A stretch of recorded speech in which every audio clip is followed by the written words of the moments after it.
पुरुष तन्त्र। फूल झैं फुल्दा फुलमती, फूल झैं फुल्दा फुलमती, पहिलो पटक हुँदा रजवती। हुनु पो पर्ने हो फुरुक्क फुरुक्क, हुनु पो पर्ने हो फुरुक्क फुरुक्क, तर रुनु पो पर्ने भयो तिनी तुरुक्क तुरुक्क। जन्मेको घरबाटै बाहिरिनु पर्ने रे, पुराना पहिरिनु पर्ने रे, छाउ गोठमा पो सर्नु पर्ने रे, अँध्यारो कुना पो कुर्नु पर्ने रे। कस्तो विडम्बना! जन्मेको घरबाटै बाहिरिनु पर्ने रे, पुराना पहिरिनु पर्ने रे, छाउ गोठमा पो सर्नु पर्ने रे, अँध्यारो कुना पो कुर्नु पर्ने रे, दाजु भाइ र बाउ बार्नु पर्ने रे, अछुत भई छाउ बार्नु पर्ने रे। कसले कथेको होला यो मन्त्र, कसले कथेको होला यो मन्त्र, कति कठोर र क्रूर छ त यो पुरुष तन्त्र।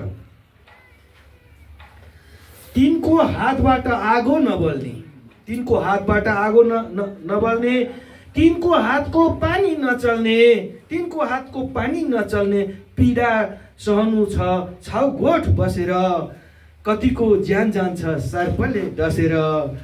पीडा सहनु छ छाउ गोठ बसेर, कतिको ज्यान जान्छ सर्पले डसेर। कतिलाई गरिन्छ त्यही बलात्कार, कति सहन्छौ पुरुषका अत्याचार। हे नारी, कति सहन्छौ पुरुषका अत्याचार। यो हो सुन्दर गाउँको कथा, यो हो सुदूर गाउँको कथा, सुन्दर होइन सुदूर।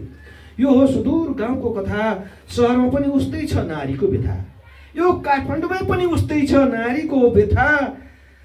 सत्य कुरा त नभनी हुँदैन, राजधानी समेत अछुतो छँदै छैन।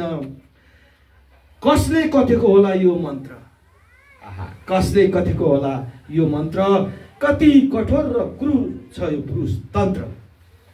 भनिन्छ लोकतन्त्र अनि गणतन्त्र, भनिन्छ लोकतन्त्र अनि गणतन्त्र, तर जपिन्छ पुरानै मन्त्र। जबसम्म पुरानो रीति फेरिँदैन, जबसम्म पुरानो रीति फेरिँदैन, तबसम्म हुँदैन नारीलाई चैन, तबसम्म हुँदैन नारीलाई चैन। अब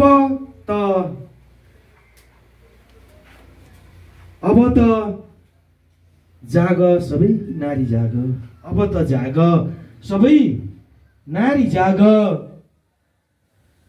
अधिकार खोसेर लिनतिर लाग, अधिकार खोसेर लिनतिर लाग। बदल्नु पर्छ यो कुहेको समाज, बदल्नु पर्छ यो कुहेको समाज। कसले कथेको होला यो मन्त्र, जरै उखेली फालो पुरुष तन्त्र। कसले कथेको होला यो मन्त्र, जरै उखेली फाल्नु पर्छ यो निरङ्कुश नराम्रो पुरुष तन्त्र। हस्त हजुर, यहाँहरू सबैलाई धन्यवाद।